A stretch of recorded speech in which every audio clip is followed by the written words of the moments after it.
You ever have a day that everything on your car just falls apart? Well, that was yesterday, and today is the day I have to figure out what's going on.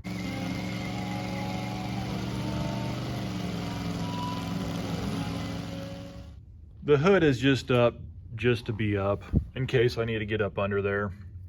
But in the morning, see if obviously I already took the handle on and off, but the gears and the handle have stripped out. So, oh look, it's grabbing, but yeah, you can kind of hear how it's skipping though too. But I got to track down a new handle. I thought I had one, but I don't. So I'm just gonna like put that there. And then now I got to get my keys. In the afternoon, my gauges decided to not work. So I found out I had a pop fuse. It was the gauges.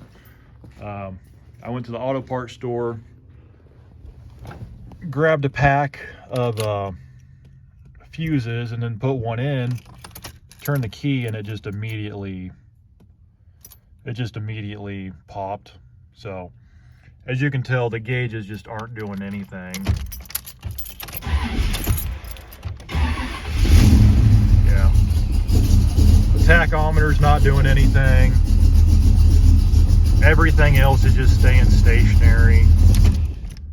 Turn the key off, still nothing. So luckily, I at least figured out this problem. It's a pretty easy fix. I just need to get a new handle. Luckily, it's not the regulator. I just wish I had a handle. And now the gauges. I got to figure out what's going on with the gauges, and I'll probably figure out what it is, and then I don't know how I'm going to edit this. Before I start ripping the dash out, I figured I would do a continuity test. That is hooked to the power wire for the gauges, or at least I believe it is. So, okay, it's reading open loop right now. Where's my wire? Oh, it's right here. So, you're not going to be able to see this because I have everything like all... Okay, so the fuse... Now, here we go. It's not going to pick it up. Okay, so I'm going to put it right here. Well, focus. Okay, I'm going to put it on this far left side, and it's making contact. I have ohms. That's just reading and just ohms. That's it.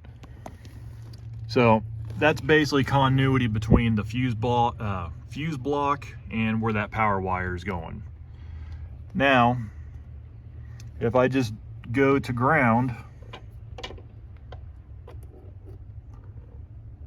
okay, it's on ground. It's reading in kiloohms. If I switch the range around, it'll just go to open loop, but it should not have any resistance. It should not be triggering. So that pretty much confirms that there is contact somewhere between the fuse block and that power wire. So some people would probably just cut both wires and then just splice in a new wire going from the bottom to the top or whatever, but I think it'd be a better repair if I actually just yanked the whole dash, which I don't want to do, but I'm gonna probably be doing that.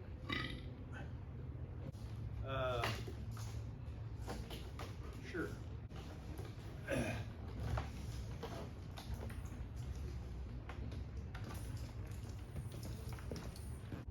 At this point, I'm gonna probably tell people to never follow my lead. Not that you should have ever have done that to begin with.